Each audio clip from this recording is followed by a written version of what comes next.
for the opportunity to address this important subject of September 11 and also establish the links between the so-called war on terrorism and the issues underlying the process of globalization. We are not dealing with separate realities. We are dealing with the interface between war and the conquest of economic frontiers through the application of these deadly IMF World Bank reforms which have characterized the international scene for the last 20 years and which have led to economic and social devastation throughout the developing countries, but also in most of the developed countries where similar reforms under the auspices of national governments and financial markets have also been applied.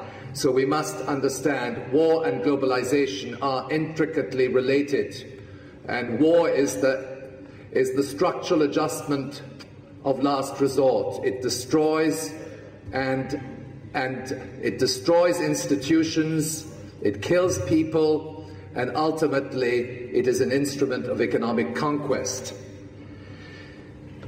We must understand the events of September 11. The war on terrorism is a fabrication from A to Z. We have piles of documents which prove unequivocally that this is not a war on terrorism, but it is a war of conquest, which is marked by the extension of America's sphere of influence into Central Asia. This war has been long in the making, in the planning stages. September 11 is a pretext for waging war on the grounds that one has to go after Osama bin Laden. Now, we have to also understand that in the wake of 9/11, we are perhaps facing the most serious crisis in modern history. It is not only marked by the collapse of living standards all over the world, which are the consequence precisely of the neoliberal reforms applied universally and which have impoverished millions of people. And this poverty is not the result of any scarcity of resources, quite the opposite. The system has unlimited capacity to produce, yet the very process of its expansion worldwide leads to essentially impoverishing people by minimizing employment and by minimizing wages and so on. And the war on terrorism is in fact the counterpart of this process. It supports the process of globalization. It destroys national sovereignties, and it extends the American empire into new frontiers. Let me say a few words. This is well documented that Osama bin Laden is a creation of the CIA. In fact, nobody actually denies that. What they say is Osama is a creation of the CIA and he went against us. Now, believe it or not, he went against us. We helped this guy. Back in the early 80s, we helped him. We brought the Mujahideen. We set up the madrasas. We had the training camps. We put in place the Pakistan Inter-Services Intelligence, which was there to help Osama, and so on and so forth. All this is documented in many, many books and articles. But the question which I'd like to address now, the CIA says Osama went against us. This is a blowback. They call it a blowback. In technical intelligence jargon, it means that an intelligence asset goes against the sponsors. Okay? That's a blowback. We helped Osama and he's now turned against Uncle Sam. Well, I can tell you that that is simply not true. And I will present the evidence to you that Osama bin Laden is still an intelligence asset of the US government. his Al-Qaeda has collaborated with successive U.S. administrations, including Bush, Clinton and Bush Jr. And you might be interested to know that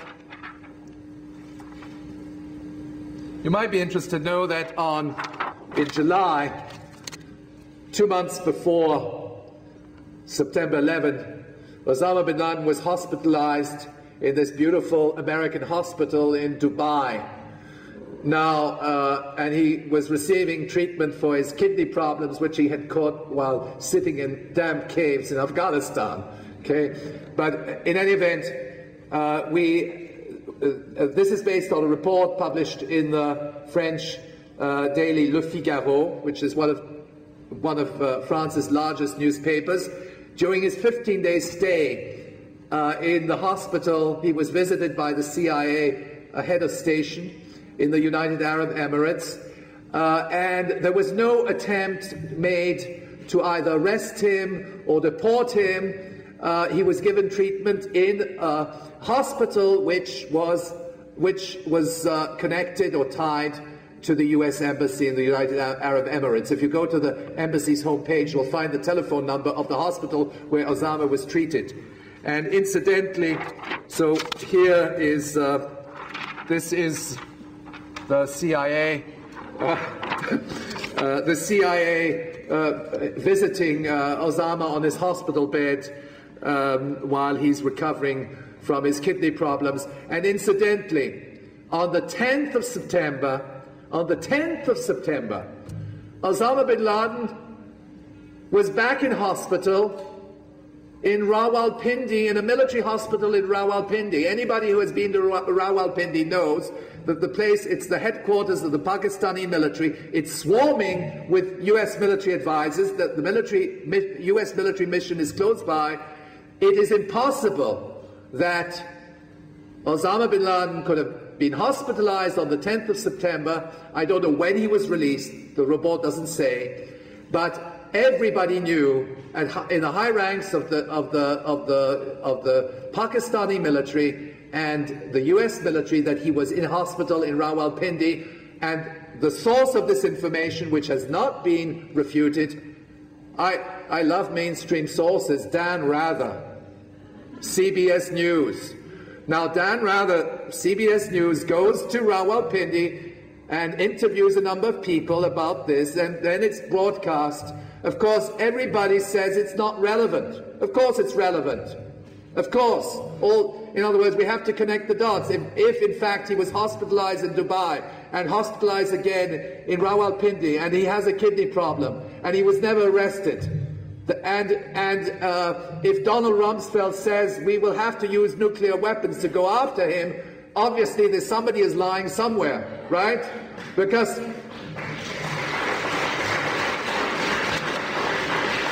and I have the quotes from Donald Rumsfeld saying that they will use nuclear weapons against Osama. Now, we had, if in effect they had been interested at all in arresting him, they would have done it, but they didn't.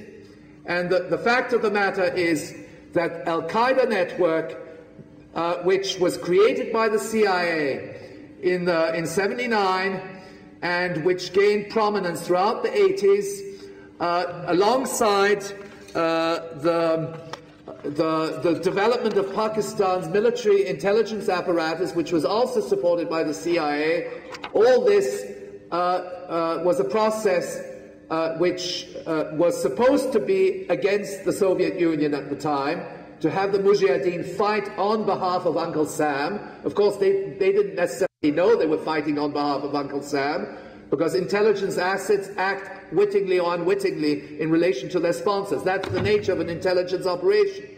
But bear in mind that in the wake of the Cold War, none of this infrastructure was disbanded.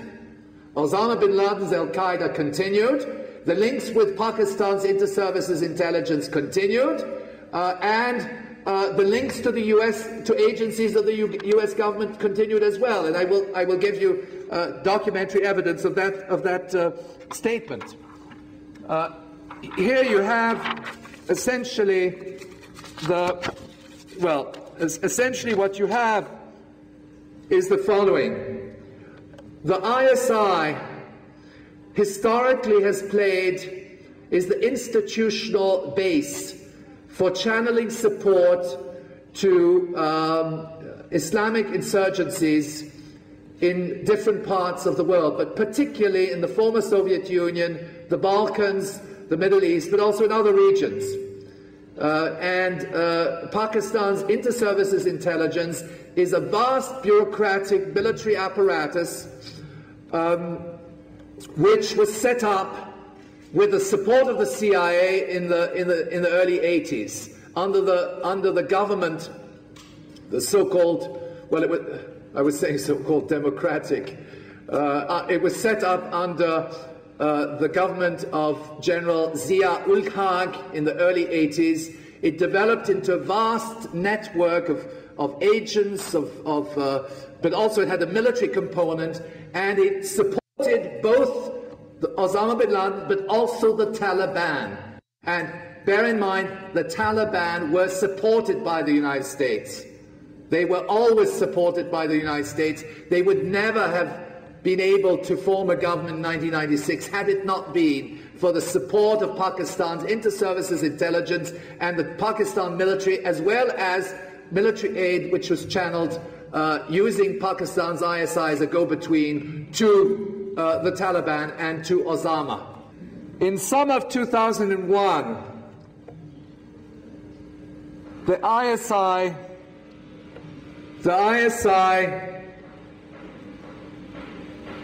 Chief General Mahmoud Atta transferred $100,000 to the ringleader of 9/11.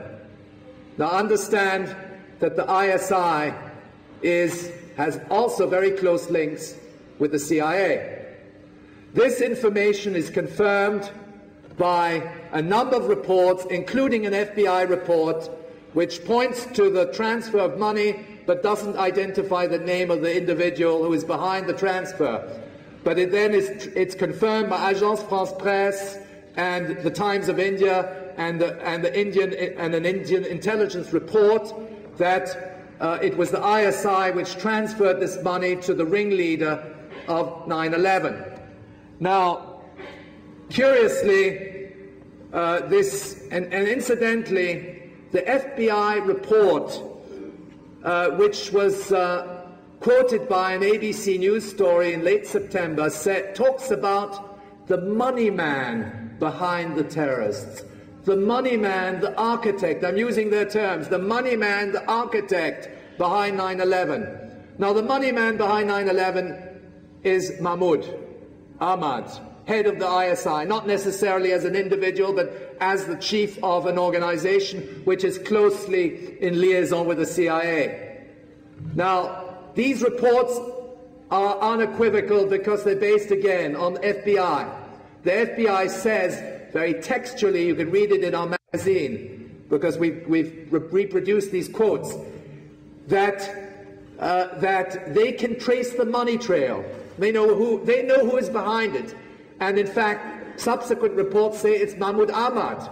Now, Mahmoud Ahmad arrives in the United States on the 4th of September. Now, is this event related or unrelated to 9/11? I think it is. He arrives on the 4th, and the press briefings say General Mahmoud is here on a routine visit of consultations with his U.S. counterparts. Now, who are his U.S. counterparts? George Tenet of the CIA, Richard Armitage in the State Department, Mark Grossman, and so on and so forth. I mean, these are his counterparts. He has top-level meetings with these individuals in the course of his week-long consultation. But more importantly, in the wake of 9/11, he also meets up with,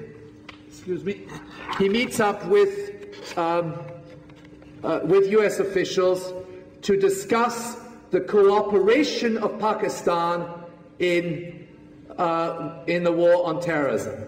So that what you have here, essentially, is the money man behind 9/11, according to FBI reports, on an official visit, given red carpet treatment in Washington, with meetings at the State Department, at the White House, at the Pentagon, and the CIA, and in the wake of 9/11,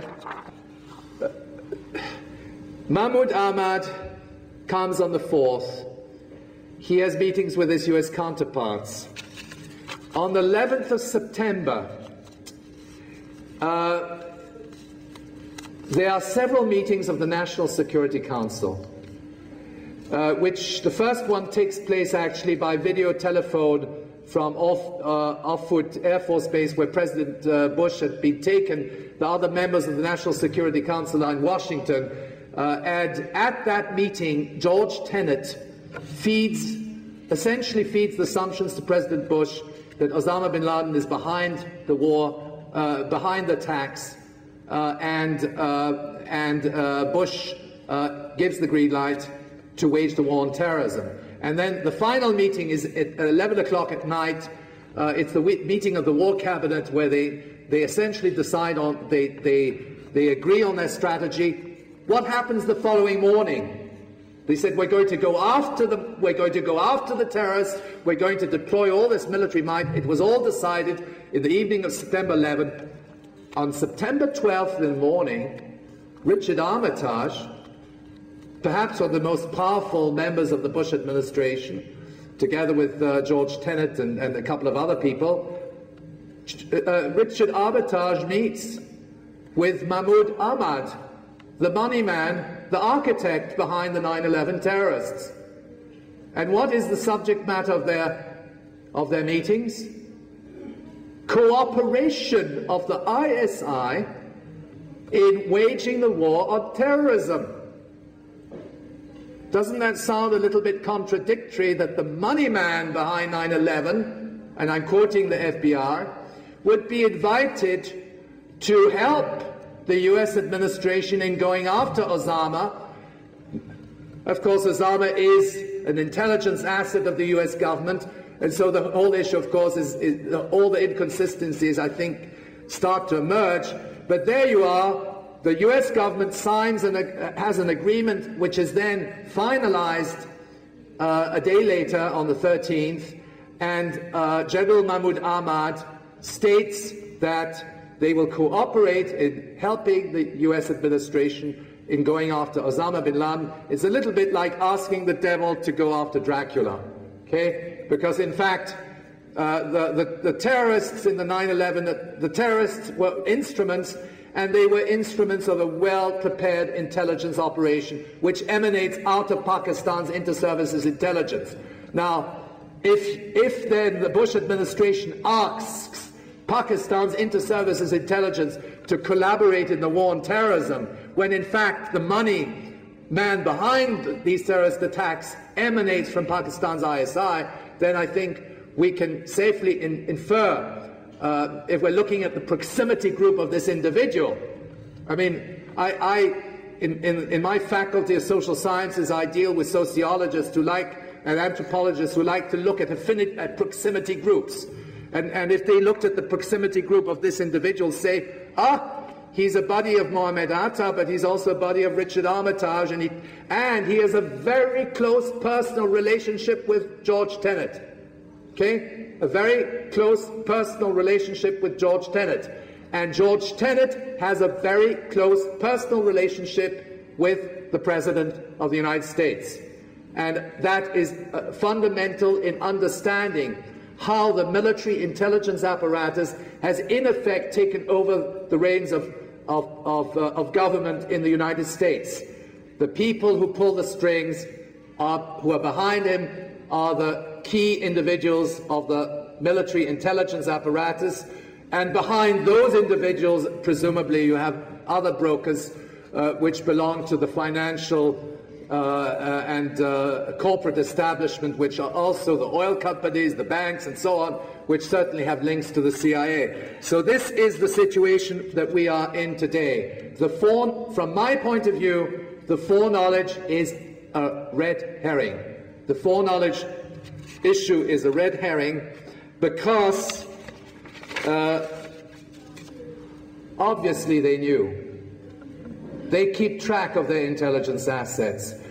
If Osama bin Laden is an intelligence asset to this day, and the evidence proves it beyond doubt, then obviously the US government knows everything about Osama bin Laden, and it also points, although I don't want to necessarily draw, this is still a very complex process, but it does point at least to cover up, complicity and deception.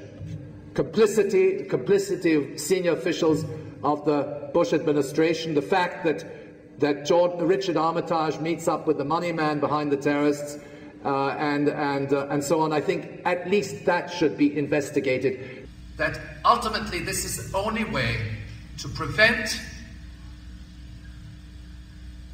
what has been announced, which is a major military adventure which threatens the future of humanity. Thank you very much.